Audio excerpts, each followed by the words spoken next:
Langkah demi langkah, mari belajar peribahasa. Hari ini cikgu berjalan di...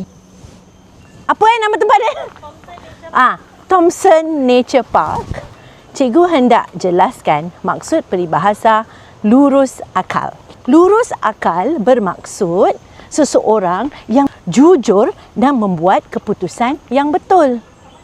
Kenapa digunakan lurus? Apabila sesuatu itu lurus, jelas dan tidak berbelok-belok, begitulah juga dengan akal yang lurus. Fikirannya tidak menipu, tidak mengambil hak orang lain dan sentiasa memilih perkara yang betul.